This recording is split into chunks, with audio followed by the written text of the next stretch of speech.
Hello, I'm John Bishop. Thank you for listening to this podcast brought to you by The Guardian. I've just come off stage at the Gilded Balloon where I was interviewed by Miles Jupp. You have to listen to it. It is an experience. When you listen to those two voices clash together, you realise that the social stigma of the poor man and the rich man sharing space is now gone. Yes, we can be friends. You've got to listen. There was also loads on the show. There was Delete the Banjacks, Sammy J, Tom Allen, James Tappy Wright, who worked with Elvis Presley and Jimi Hendrix. There was Des Bishop, and there was me. So make sure you keep on listening for my bit, because it is a social experiment that will be repeated all over the lands again. There was loads of people in the crowd, and before we started, Miles tried to warm them up with an incredible anecdote about a chief executive from a major pharmaceutical company. And that's why people refer to him as the Stiffy King.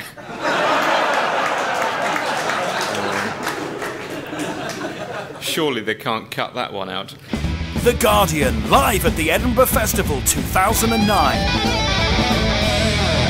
Welcome to the nightclub of the Gilded Balloon, to The Guardian, live at the Edinburgh Festival 2009. Now, my first guest today is not a character comedian, a former roadie here in Edinburgh, telling tales of his past. He's a man who he had a fight with John Lennon at his 21st birthday party. He took Jimi Hendrix to a clap doctor and told Elvis Presley to fuck off. Let's find out more. Please welcome James Tappy Wright. So, Tappy, hello, welcome to the Guardian podcast. Welcome to Edinburgh. Thank you for having me. Now, just then, some of the names that I read out in your introduction, they seem sort of unbelievable in a way. Can you tell us a little bit about your background and how you got into the roadie business? My definition of a roadie is a failed musician. I was a guitar player, but not good enough. So the next thing is, well, you've got to get into the business, and I ended up as a roadie for a small group called the Alan Price Combo, and they made it big. They became the Animals. So that was my first roadie gig. And so you moved then from where the Animals broke America. Oh, they were the second band. The Beatles were the first one to break into the States with #1. The Animals was actually the second with House of the Rising Sun. It was a huge hit in 1964. So it was an amazing for me, because I lived in post-war Britain, terraced houses, outdoor loos, and the next thing I know, I'm in New York City, private toilets and colour TV, and amazing. It was just too much to grasp all at once. So if you're a roadie in that situation, and say you are a roadie for the Animals, and they have big success, do you think then that other people in the business start associating you with, you with that sort of thing? So people are saying, oh well, I tell you who helps people break America. But is it that sort of thing? And then, because then you're living the high life with these people. Who did you move on to, say, after the Animals? After the Animals, I went with a band called Herman's Hermits, Peter Noon. Well, let me tell you, he was big. He was bigger than the Beatles and the Stones, the Animals, and most British acts in '65. This little guy, I tell you, he was the first, I would say, boy band, pretty face, And I'll tell you a funny story when I was with Peter Noon. We had just landed in Hawaii from a long-haul flight, and I told the girl in the reception, no phone calls, because we're so tired. He used to get phone calls from grannies, mothers, everything. This guy was so big. So we went to bed, and bring the phone. I thought, oh my goodness. I just told her no calls. So anyway, I pick up the phone, and there's a guy on the phone for Peter Noon. He said, I heard it is Elvis Presley. So I told him, fuck off, of course. And he was very nice. He just says, oh, okay, So I went downstairs crazy. I said, I just told you, no calls. I just had some schmuck on the phone. He tells me it's Elvis Presley. She says, oh, I'm sorry, that was Mr. Presley. And I went, he was my idol. I loved the guy. He was like... So I got him back on the phone and I apologized. He said, oh, it's okay. He says, I can't even order a pizza. Nobody believes me. He says...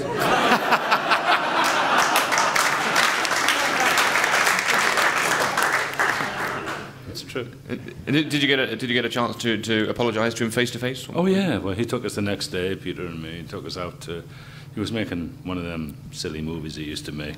It wasn't Blue Hawaii, it was another, I think the Hawaiian Paradise Lost or something. He took us out Columbia Pictures, and it was very nice. He called me sir, which kind of gave me a, you know, we don't do that over here. He says, excuse me, sir, and I'm like... Elvis was like, I got to say this, and, you know, I'm not gay, as you may can tell, but that man was the most beautiful man when you look, you know. Wouldn't have taken much, I'll tell you.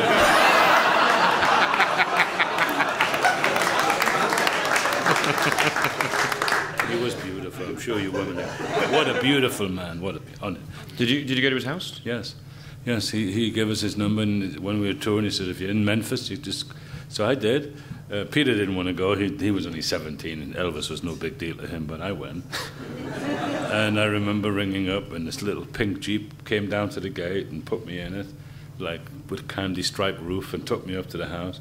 Elvis is there with a few guys singing away. I even had one of his peanut butter and banana, whatever, the sandwich was disgusting. But he had two. Now, you also had a food fight with John Lennon. Well, that was my 21st birthday a long time ago, and the Animals organised this big, huge party for me. And John Lennon came with Eric Burden, you know. He was a lovely guy also. And as I'm cutting the cake, he thought, oh, the hell with this. It was boring, the party was boring, so he slammed my head in the cake. And anybody else, and I would have given him a Geordie tea cake. But with Lennon, I let him go. Then they ended up, the food was going everywhere. Nobody ate the cake, but just throwing it around. Another lovely guy. You know. Not as peaceful then as we're led to believe, perhaps, John. A bit aggressive when it comes to catering. You worked very closely with Jimi Hendrix. Absolutely, yes. Well, when the Animals actually broke up in '66, they were going their own separate ways. You know, Eric Burden was forming another New Animals, and Chas Chandler, the bass player, decided he was going to manage somebody. So we were told about this little black guy playing in this club in downtown Manhattan. So we went to see him. He was okay. He was just singing the blues, but all of a sudden he started playing with his bloody teeth and behind his head and under here. You know, I thought he can play the guitar better down here than I could with it. But that was it. Chaz said, I'm going to mix him up with this guy. Not from his singing, because he was just singing the blues like everybody else. It wasn't the Hendrix that we know. So he signed him up, and we brought him to England that following month. And you saw a lot of his greatest performances. Did you were there when he played the Star Spangled Banner? In Woodstock? Oh, yeah. That was... When we did Woodstock, it was a dreadful thing. I mean, everybody makes such a big deal out of Woodstock. It was just mud and people making love, and disgusting, really. In the mud, I'm talking about. That is, anyhow. Yeah. There was 500,000 people at Woodstock. It was quite an amazing feat. It was all free, of course, they just broke in. But by Sunday night, when Jimmy was supposed to headline it, the stage broke down, so he couldn't do it. So they had to fix it, and it was raining. So he couldn't go on until 9 o'clock on the Monday. They'd all gone home. There was about 15,000 people left out of 500. And that was when he did the Star Spangled Banner, you know. But it was really quite a poor concert. But you knew him for the rest of his life, then? What was left of it, yeah. It wasn't much. A year after Woodstock, he's gone. Less. Drugs, kids, drugs. Okay. It wasn't advertising, so he was... You also you worked with some people that we've not mentioned: Stones, Dean Martin, Chuck Berry, Little Richard. Incredible names all. Who was the biggest pain in the arse? Barbara Streisand. I worked 5 days with Barbara Streisand before she even said good morning. Never spoke to me at all. Made me wear a cap, you know, shut the window, you know, in the limo. Strange lady. Brilliant artist, I mean, the best, but... Well, it was a chauffeur's hat she made you wear, not like a sort of... Chauffeur's hat, yeah. Not like a Barbara Streisand cap. And you know, I worked, you know, and I remember once I was with the Animals, and we're doing Ready, Steady, Go, and I had to bring the guys on the stage, but I had to go past the Beatles. You know, no big deal, you know. So as I'm walking past, they're all fine, and I sort of go to Paul McCartney. I go, excuse me, Paul, and I was bringing him, and he went, oh, don't touch me. And what? You know, I was from Newcastle. I wanted to give him a... But John Lennon leaned forward, and I thought he was going to tell me off. He says, hit the bastard. There was no love lost for them two, I'll tell you. I was dying to do it, but that would have been it. I wouldn't be sitting here now. That would be the end of my career. Well, Tappy, your show, it's called An Audience with Tappy Wright, Rock Roadie. It's at the Assembly Rooms. Thank you very much indeed. James Tappy Wright, ladies and gentlemen. Thank you.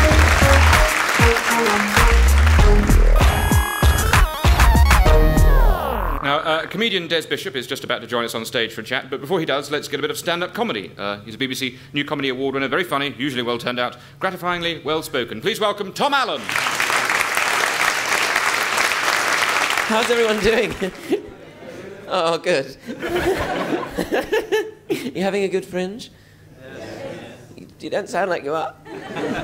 I'm having a good fringe. I had the nicest compliment paid to me the other day after my show. Someone came up to me and said, oh, I really liked it. I really liked it. I laughed. This woman came up and she kept talking to me for ages. I laughed so much, I forgot to take my contraceptive pill.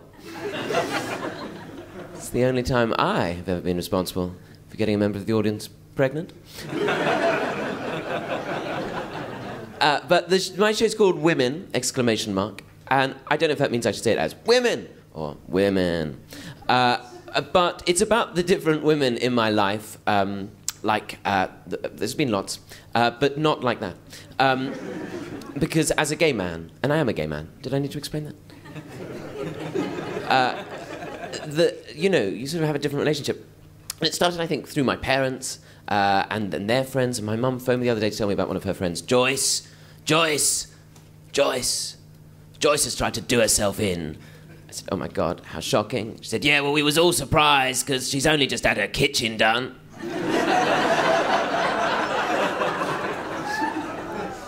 I had to explain to her that sometimes mental health and home improvement don't always go hand in hand. I also have another friend, Anna, and she reads a lot of magazines, like Heat magazine. Does anybody here read it? No, lady in the front. No, we don't. And Anna saw in this magazine, she's very keen to be in a relationship. She's desperate to be in a relationship. Well, she's just desperate. And she saw in one of these magazines that to help her feel more sexy, she should try going commando. Has anybody here tried that? Maybe you're trying it. No, we have not. Again, we don't understand your world. Your gay world. If only. What time is it? Oh my God. So she unfortunately got it confused, ended up going Colombo. Spent 3 weeks walking around in a gabardine Mac, speaking in an American accent, asking people just one more thing. It didn't help her find a boyfriend, but it did help her find a man who had murdered his wife. I was flyering for my show the other day, and flyering is basically just handing out a picture of your face and asking people to take it. Picture of my face. Just like a picture of my face. Just like a picture. My bald head, handing out pictures of it. And this man came over to me, and he had quite a rough, unkempt beard and kind of lots of badges on his lapel, and he was carrying a plastic bag. He was a tramp. And I should have known he smelt of sick. And he... Oh, we don't like that. And he said, you're right, pal. He was Danish. He wasn't, he was Scottish. He said, you're right, pal. I said, yes, thank you. He said, can I tell you a joke? And I said, oh, yes, please. Sure, it'll be scintillating. He said, what's Edinburgh got that you haven't? I said, oh, I don't know. A castle? Said, no. I said, oh, I don't know, a Jenner's? No, I really don't have time for this. I have a show to do. I'm just a bit terrified by this point. He said, the only thing that Edinburgh's got that you haven't is a fringe. Tom Allen, ladies and gentlemen. Catch him every night at the Gilded Balloon at 7:30.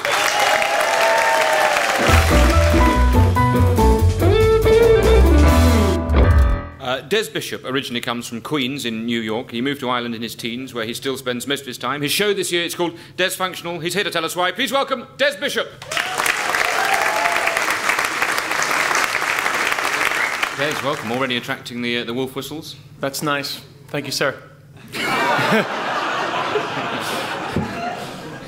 Now, Des Functional, it's a brand new hour of stand-up for you. How's it working out? Yeah, it's been going good.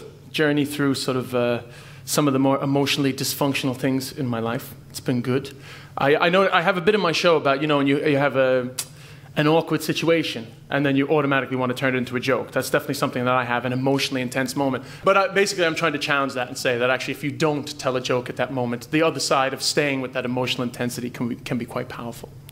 Because it is a sort of emotionally crippling thing, isn't it? The desire to make jokes, and you do find yourself being berated by a parent or loved one, and just in your head thinking, the minute you leave this room, I'm going to get a fucking biro and write this down, because this is this is absolute gold. Yeah, well, it's like the example I give in the show, right, is say you take two men, like say two Irish men, they decide to go away. The quick version of it is like they would go away for the weekend, they have the most amazing time ever, like on a session, as you would say, in Scotland and Ireland. A session in Scotland and Ireland is going away for the weekend and drinking as much as you possibly can for as long as you possibly can. Of course, Americans don't associate the word session with that at all. They would associate the word session with exercise. After a session in America, you might expect to lose 3 or 4 pounds. After a session in Ireland, you might expect to lose your family. So these guys are off on one of them. And let's say they have an amazing time, party on a beach, bonfire, everything. And at the end, one of them is so inspired by what he's experienced, he takes a sip of his can of cider, turns to his best friend and says, you know something, man? It's one of the best nights of my life. You're one of my best friends, and I fucking love you, man. I fucking love you. A beautiful moment that will immediately have to be followed in Ireland anyway with, like, I don't want to ride you or anything, like, I'm just saying, you're my friend.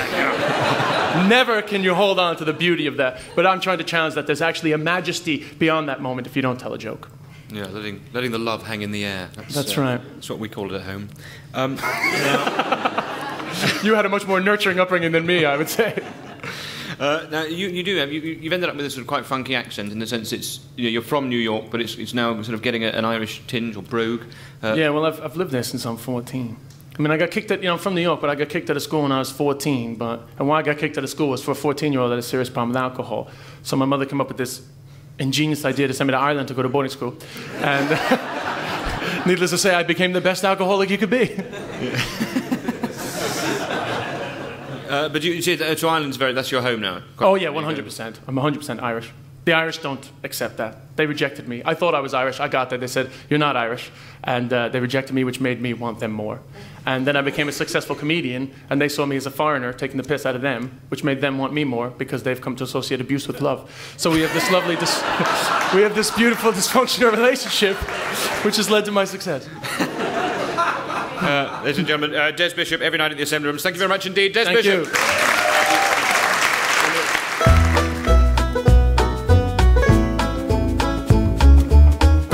John Bishop is readying himself in the backstage here. I think I can hear him doing some vocal stretches. But first, a man with 2 shows on at the Underbelly, 1999 and Forest and Dreams. Here now, performing for us, Sammy J!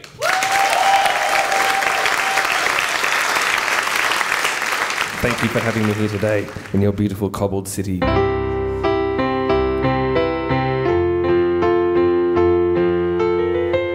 Imagine there's no lyrics.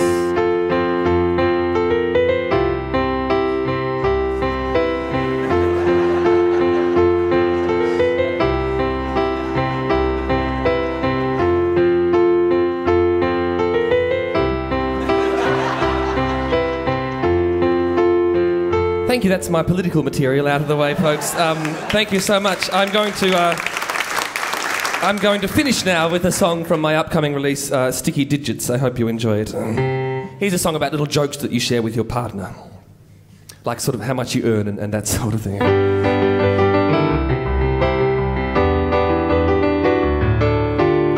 sometimes when I'm driving with my lady, we'll see someone and say maybe we should run that person over. We're just joking naturally.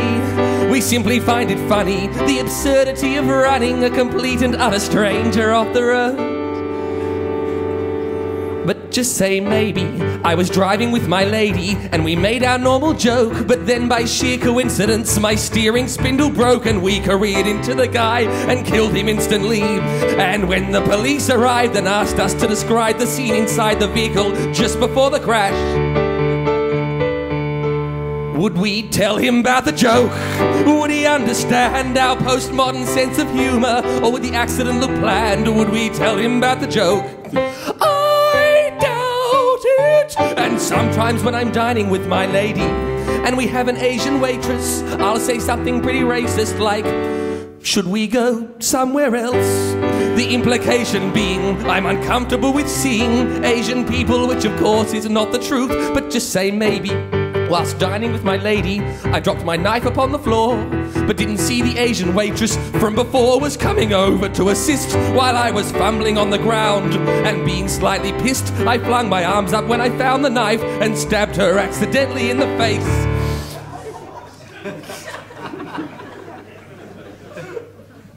Would I tell the judge about the joke?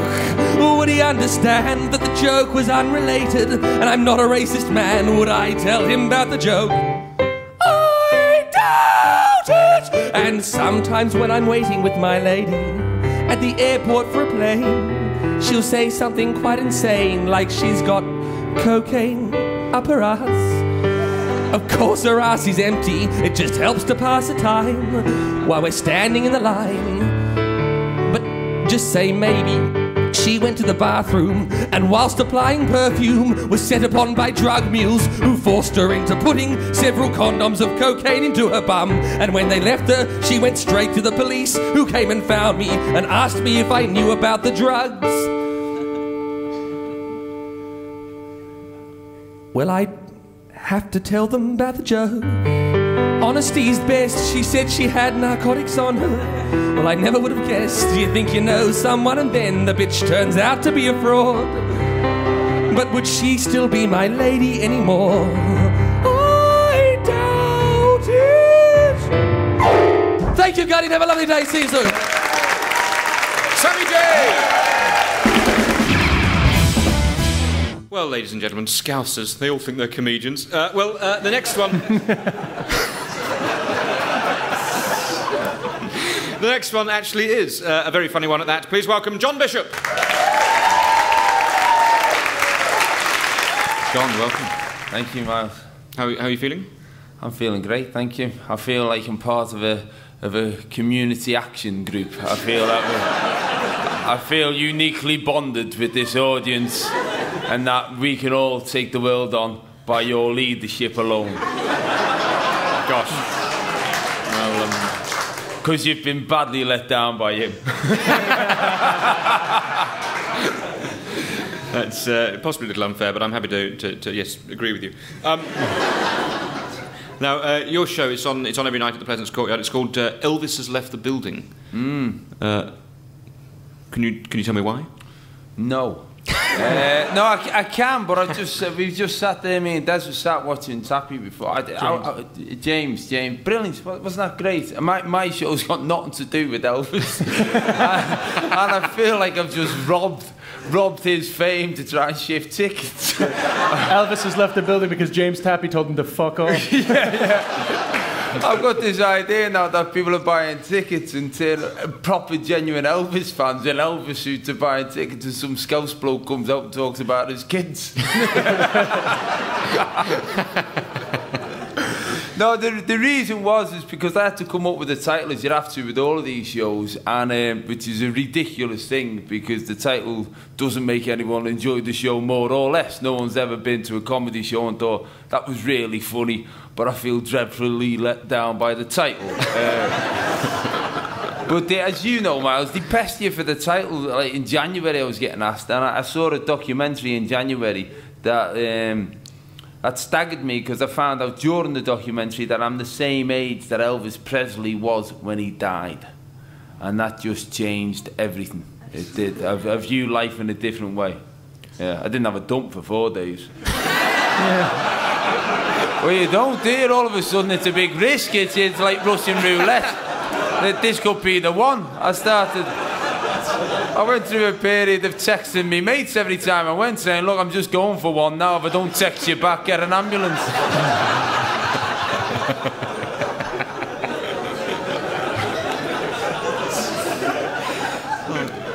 Now, You know what was funny about that is the number of men in this room who went, he could be right, you know. This is definitely the demographic. You used to be a nightclub bouncer, is that true? I was, I've done it at a few places, but the way where I started first was in Jersey. I was in Jersey because I left school at 16 and then I went to Jersey when I was about 17 and I was working. I convinced people over there that I was a chef to try and get a job, and I wasn't a chef, and so that didn't last very long. In fact, it lasted 1 shift.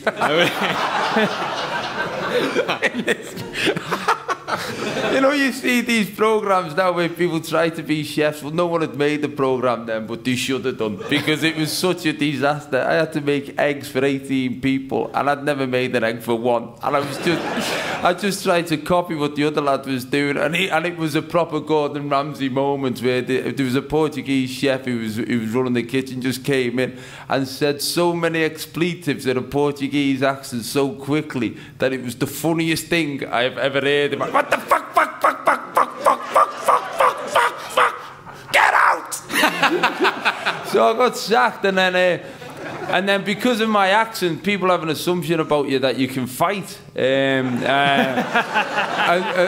so I walked out, and I knew someone who was also working on the door of this nightclub. So I got a job at the door of the nightclub. But the maddest thing about it was that in Jersey at the time, and I don't even know if this still persists, in Jersey at the time, you can open nightclubs on a Sunday, but people are not allowed to dance. Well, they certainly weren't where I was there. This is true because the devil will come or something ridiculous, whatever goes on. So the place where I was in Jersey, we had this nightclub, so we could open it, but you weren't allowed to dance. So people could come in order to come in, they could get a meat pie, so it was part of an entertainment experience. But they weren't going to a nightclub, they weren't dancing. We could play music, but no one could dance. The DJ, however, used this as an opportunity to play all the best music on a Sunday. And I actually left that establishment one Sunday night when he played Baggy Trousers by Madness. So there was me and 2 bouncers who were patrolling the nightclub dance floor saying, look, you can't dance, because they would lose the licence. That's how backward the place is. And he played Baggy Trousers by Madness. I had Baggy Trousers. He said, I'm playing this for the second troop of paras who were over here on manoeuvres. The dance floor got filled with paratroopers jumping up and down. The manager came running in and said, you'll have to get him off. I took my jacket off, gave him his dicky ball, said, you can piss off, and left.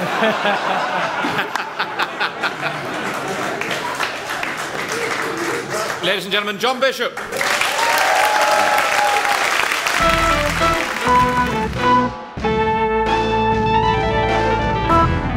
Thank you very much indeed to all of my guests today, James Tappy Wright, Sammy J, Tom Allen, Des Bishop and John Bishop. Here to play us out, appearing every lunchtime at the White Horse as part of the Free Fringe, please welcome Delete the Banjacks!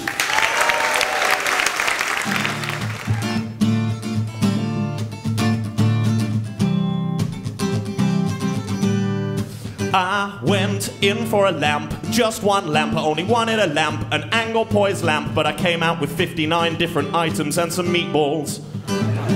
And I took it to my car, but it wouldn't all fit, so I had to get a cab, which cost me 50 quid. There was only one problem when I got back, I hadn't realised that it was all flat-packed. IKEA! IKEA! My name is Shelley, I'm 16 years old. I don't like people, I don't do what I'm told. I work in IKEA on the weekends. I use all the money to get twatted with my friends. Excuse me, have you got any angle poise lamps at all? I know nothing about chairs, nothing about doors, nothing about beds, nothing about floors. You're looking at me like I know what to do with them shelves. Do you know what? You gotta do it yourself. IKEA! Do it yourself, you gotta do it yourself, you gotta do it yourself. IKEA! IKEA. Do it yourself, you gotta do it yourself, you gotta do it yourself. To the K, to the E, to the A. Me and my girl went out the other day to buy some shit from IKEA. They said nice to see her. I went in for a lamp and I left with a chair and another 50 items. When I got back, I attacked the stack of CD racks. That's a fact. Called up my dad to ask for some help. Turned back around, the bitch had built it herself. IKEA! 3 minutes is all it took her. It's embarrassing for a man. Do it yourself. IKEA! I'm starting to think blokes in the 21st century will be completely redundant. So I'm sitting on the floor, instructions on my knee. It tells me attach the A to the B with the hinges on the G and a screw in the P. In order to do this, I'm gonna need an Allen key. So I went straight back after Wembley. I asked the boy, lady, what'd you give me? I wanted a Billy, but you gave me a Benny. I said I wanted a Billy, but you gave me a Benny. Said I wanted a Billy, but you gave me a Benny. Said I wanted a Billy, but you gave me a Benny. Said I wanted a Billy, but you gave me a Benny. What am I gonna do with a mother effing Benny? IKEA! Do it yourself, you gotta do it yourself, you gotta do it yourself. IKEA! Do it yourself, you gotta do it yourself, you gotta do it yourself. I to the K, to the E, to the A. I to the E, to the K. IKEA! Do I look like a fucking carpenter? I The Guardian, live at the Edinburgh Festival 2009. Let's move this closer to you. Closer to me, right.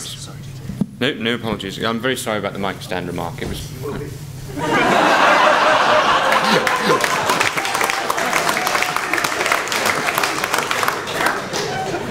Oh, dear.